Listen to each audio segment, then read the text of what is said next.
Ladies and gentlemen, welcome to the first episode of the Proop and Murph, Travoltathon. roll titles. He's really, really rad. He met Proop's dad. You'll know him from Greece. He didn't allow his son with epilepsy to get the medicine he needed because it's forbidden in the cult he's in, and his son ended up dying. Allegedly. It's Proop and Murph's Travoltathon. Prick. This is a series where we're going to watch a load of John Travolta's movies and review them for your pleasure. Not the good ones though. The cash grab, tax payoff, recent ones. We just watched Gotti. Gotti is it's a 2018 or 19 movie starring John Travolta as the Teflon Don himself, John Gotti. Well, what did you know about it going in?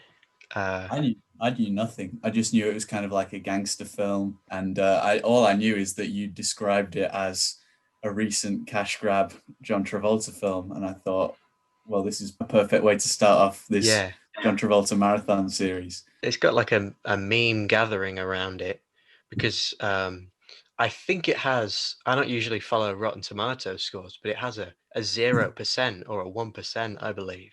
Sort of got this joke status around it because they were campaigning for John Travolta to get an Oscar for this movie. I don't think it's Oscar worthy. However, I don't think it's zero worthy as well. Frozen tea set. It's kind of mediocre. The first half is less than mediocre, and it picks up in the second half. It's like a gradient from maybe a 3 to 4 to a 5 to 6 as the film progresses. I think you're a bit more positive on it than me because I didn't really like it at all. Well, I liked it in a sort of in an ironic way. Yeah. But in looking at it and watching the whole 2 hours or whatever it was, I was just mostly bored the entire way through.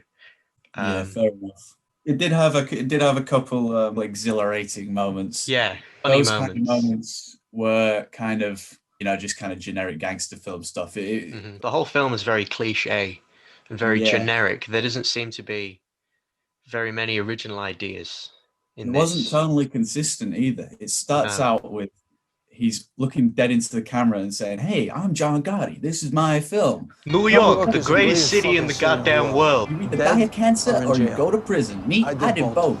and then it cuts to him like being wheeled through jail in like a Hannibal Lecter thing, which is a completely different tone. If they'd have like started with that, they could have built him into like some kind of mean character. I feel like because it starts off with that thing of him, he's like by a lake or something. That feels like it was done towards the end of production, like it was a very last minute thing, because there's literally 20 seconds of it at the start and 10 seconds of it right at the very end. I feel like that, along with the narration, was done in like right at the very end of production. It didn't seem like it was meant to be there, Yeah, I know exactly what you mean, because they kind of put the narration in kind of towards the start, and then I think they stopped using it kind of halfway through. Yeah, it goes away and then it comes back.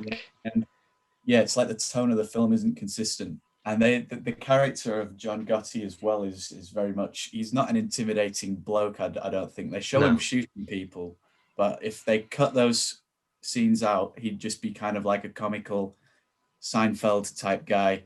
He's just kind of a prick to his wife. And they've got this scene where his son gets run over by a car. For no reason whatsoever. I did know that his son died in the film, but I thought that it was going to be like a rival gang member or something kills his son. But no, it's just a random guy who hits John Gotti's son with his car. And then I was like, oh, okay, maybe this is what the film's about. It's about him getting revenge for his son's death. But no, it immediately cuts to news footage, like actual news footage of them saying that he moved somewhere else, didn't he? No, he got killed. John Gotti got him killed. All right, okay. Him over. And the guy's name was John Favreau. John Favreau, John Favreau, John Favreau. Which I thought was really Really? funny. Yeah, The they were like character? John Favreau was caught in a diner and then he got shot, and then it was the diner owner who like moved away. Oh yeah, that's right. I didn't dislike it. I just thought it came at a weird point in the film because Hmm.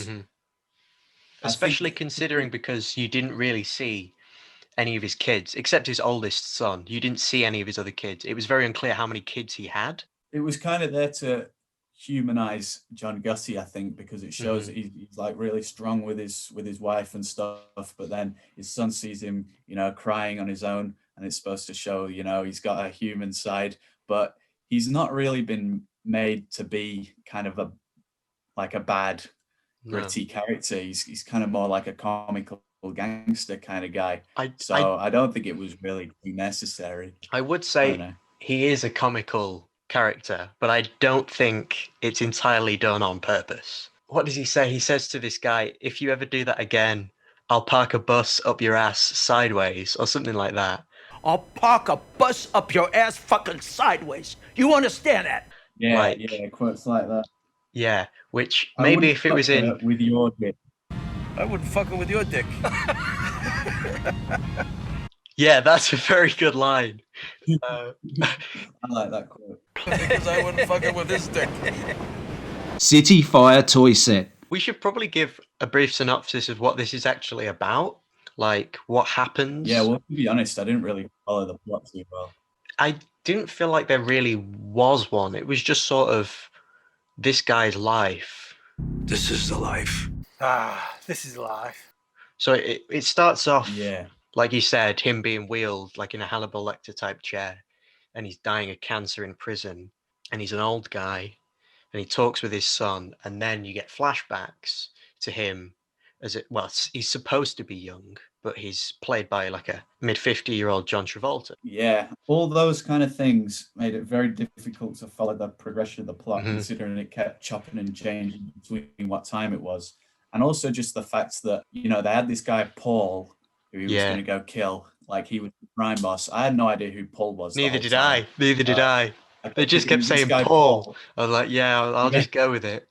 Ball cheese. And he had lots of bald fat friends that I kept confusing. There was the main guy that his son was named after, who was like his best friend. There's one point where someone tries to put a bomb in his car and it blows up this other guy. I was like, oh, that's obviously his best friend, but it's not. It was just some other bald fat guy who looks like his friend. He's got too many bald fat friends. And then he becomes bald and fat in the end anyway. Yeah, he's like crazy Russian hacker with all his bald fat friends. But also just the fact that all the characters are called like Federico Montoya and like Gino De Campo and stuff like that. It's all just those kind of Italian names. So the whole time I was just kind of struggling to understand what happens. But then after he kills Paul, it gets more consistent. Like, he becomes the crime boss and it's a bit more clear what's happening. A little bit, because there's an actual goal. Like, halfway through the film is like when the film should have actually started, with him trying to kill Paul. And they didn't really show too much of what he did as a crime boss. No, because at the end, you've got all this news footage of all these people in New York saying all the good he's done for the city, but we didn't actually see any of the good stuff. We just saw him kill a few people. Him actually being the crime boss, nothing really happens. It's more about his son, really. They kind of showed that his son gets initiated when his mum didn't want him to, and stuff like that. Yeah, I definitely agree. They should have kind of streamlined it. Instead of it being a film about his entire life, it should have been about him becoming boss. It also feels like that bit's kind of glossed over. That I feel like that should be the most important part. Yeah, the whole him killing Paul and everything. It should have kind of started it that like his motivation to kill Paul was these tapes got leaked of I think it was Angelo, the kind of the bald guy, father figure type guy, another bald fat guy. Yeah. Who then dies of cancer. They all seem to die of cancer. Yeah, but the funniest part about when Angelo dies is that it's completely done using ADI. It's just voiceover. He says, about a year after I put Angelo on the shelf, he died of cancer.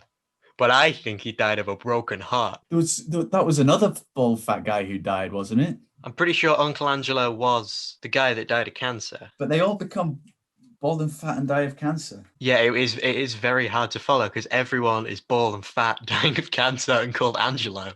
Okay, so just to clarify, this guy's called Neil, not Angelo. He dies of cancer but isn't bald. This is Angelo. He is bald and does die of cancer or potentially a broken heart. And then John Gotti himself becomes bald and dies of cancer. Hey boss, I have a cancer. Robots Transformers 2. I guess at the end of the film, it becomes more about his son and about how his son is like. What's the plea Gotti's deal? trying to stay alive in prison, so it's like a fuck you to the government. He says, Yeah. So then his goal is to make sure that his son doesn't get put in prison for too long. And I thought it was really weird that at the start he's like, "Now my son, you know, you should never go to prison. I don't want to ever see you in prison." And then he's in a bar with that guy with the massive nose. And he's like, "I don't trust this guy. He's never been to prison. I'll never trust a guy who's never been to prison." Oh, yeah, that's a good point. That's a big plot hole. I don't like that guy. The prick. He's never done time. And I don't trust anybody who's never done time. The guy that testified against him was called like Willie the Rat or something like that. Just a very generic. It was something to do with Willies. But there was a lot of courtroom scenes, and I never really seemed to know what the charges were. And they all went by very quickly. But I noticed that all of them were shot with sort of like The Office style of like the camera was all shaking and zooming in and stuff like that. And it really like killed the tension. Like this guy is on trial for, 5 life sentences, but it's shot like an episode of The Office. It's very strange. I kind of liked every now and then they'd have like kind of a dramatic zoom, like kind of a handheld looking thing. Cause I like that kind of cinematography. The scenes where he was in prison, like it seemed like it was supposed to be kind of a darker film, like the way they would wheel him around and stuff. Yeah, but when they're wheeling him around though, you've got the Pitbull music playing. Like at the start, when he's in the Hannibal Lecter chair, you've got this like club beat. It sounds like a pop song, but it's got that Italian like banjo or whatever the hell playing over the top of this club beat. So I don't think it is trying to be serious. Because you're probably right. I didn't notice it at the start, but like halfway through the film, I checked on IMDb, and his wife is played by his real life wife, Kelly Preston. It was strange because the two of them, they sort of like didn't have any chemistry together. They didn't seem to be acting like husband and wife, but then they are in reality actually husband and wife. I thought they had quite a decent dynamic because it was like they'd just kind of argue all the time, and then at the end they'd say, "Oh, I love you." Well, it's more than a bit of an argument because in the scene at the start, he's like, "If my son ever turns out to be a cop, I'll kill you both." Yeah, I kind of liked it because it was like he can just chat as much shit to his wife as he wants, and they're still happy with each other, you know.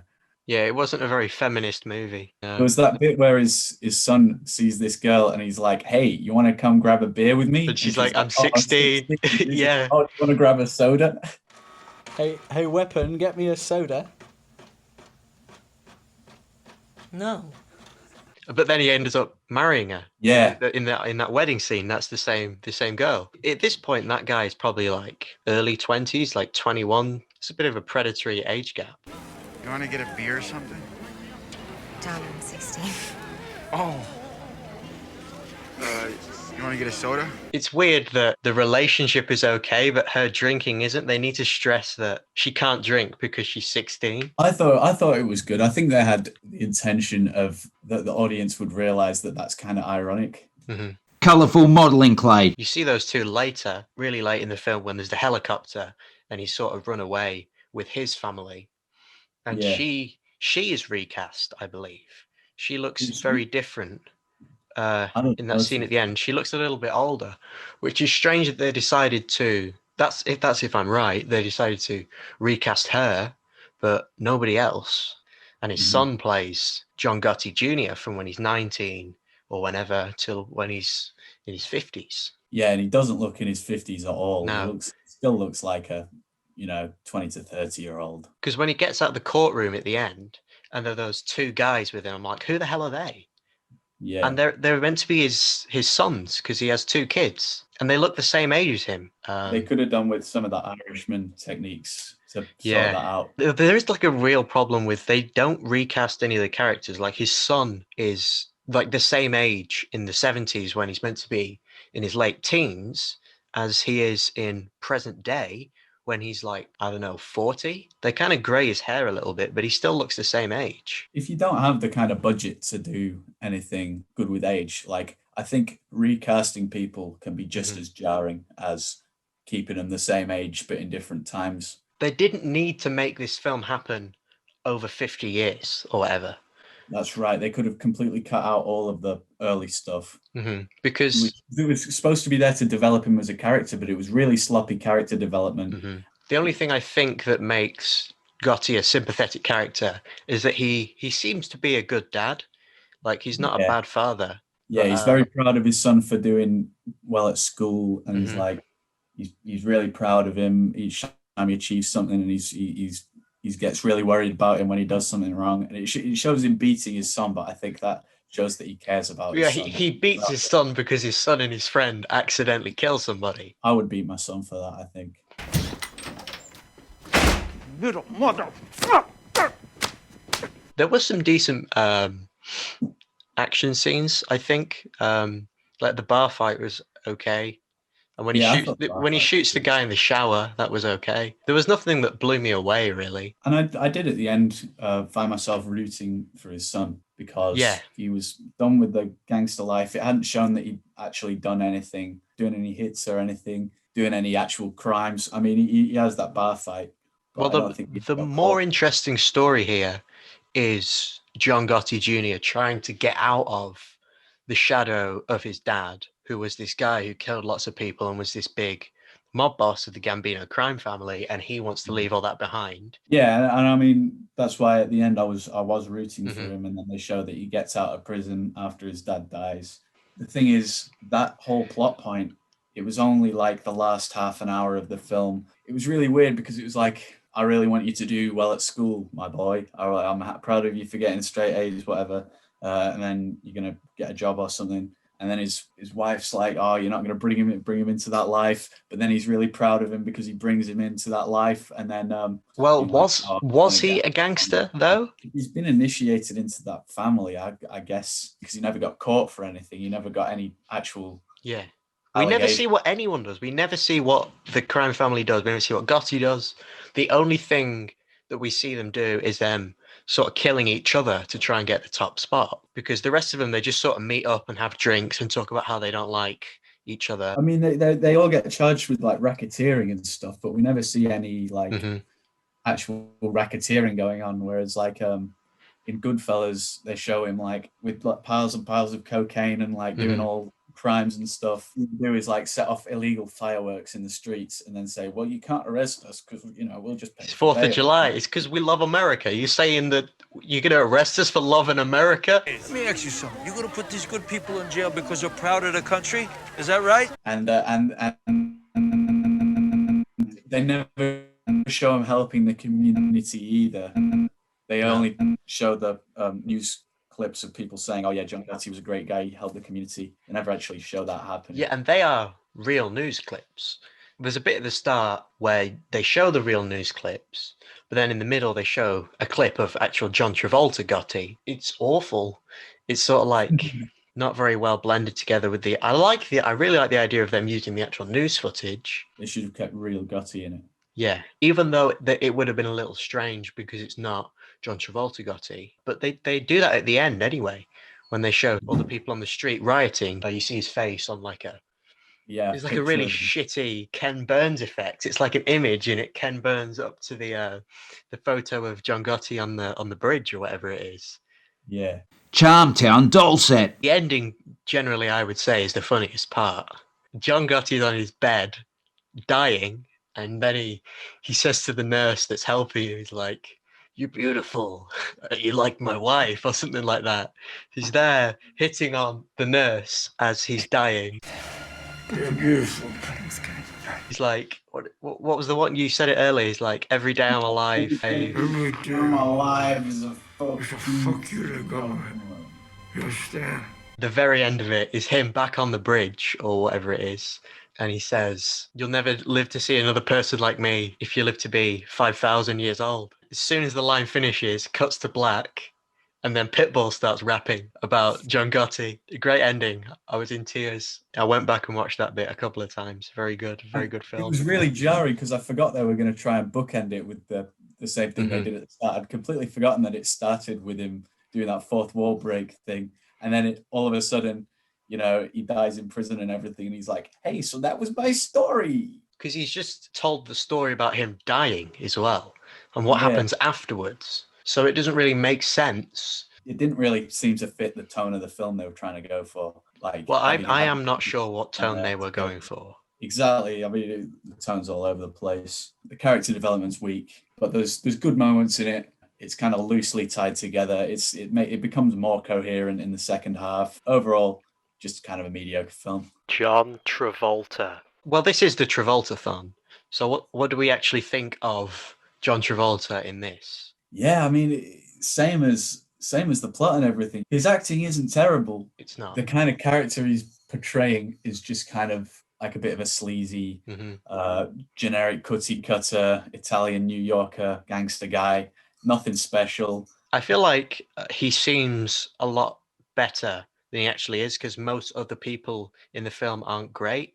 Like they're significantly worse than him. In every scene which he's not in, it's worse because he's got that presence, I feel like he did an okay job, especially considering some of the lines that he's got. The material he's working with is awful. And when his son dies, this line had me in tears as well. He says, oh, he was 12 years old and had no hair on his prick. And I found that very funny. Yeah. His son has just died. And it's very strange that he says, oh, yeah, he was 12. And also he had no pubic hair. He was 12 years old. He didn't have hair on his prick. Oh, and you know what I also found pretty funny? The fact that his wife's all like grieving and stuff. And then he just walks into the room and he's like, right, that's enough. Stop grieving. Okay, that's it. That's it. That's it. That's it. That's it. Vicky, enough. Yeah, and then she does, and then it cuts to like a party, and she's completely fine again. Yeah. He says to her, "Come on, stop it. We've got more kids. We're gonna live every day the rest of our life like we're 7 years old. We're gonna always live like we're 7. I'm gonna make you some coffee." That's got nothing to do with everything else he says.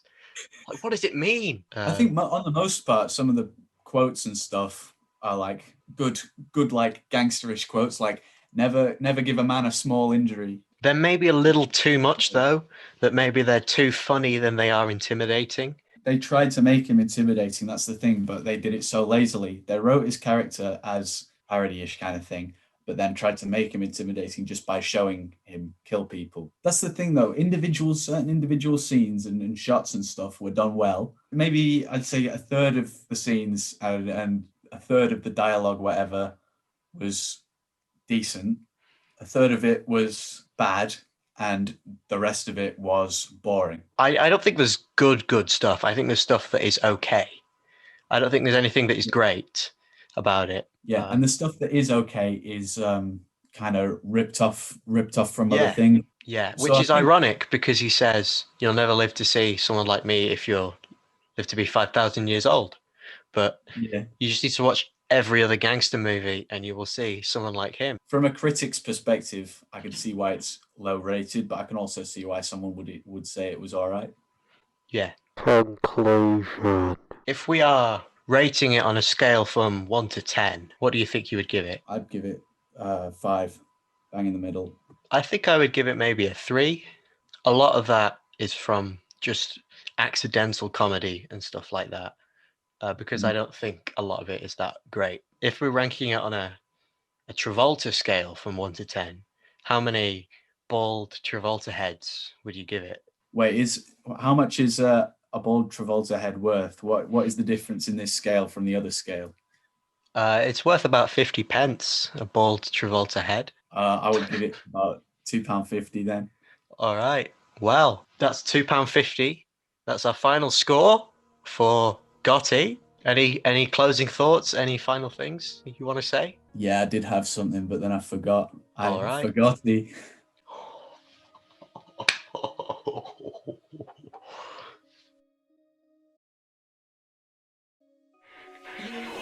Travolta, Travolta, you came to me on a closet jet. Travolta, Travolta, when you left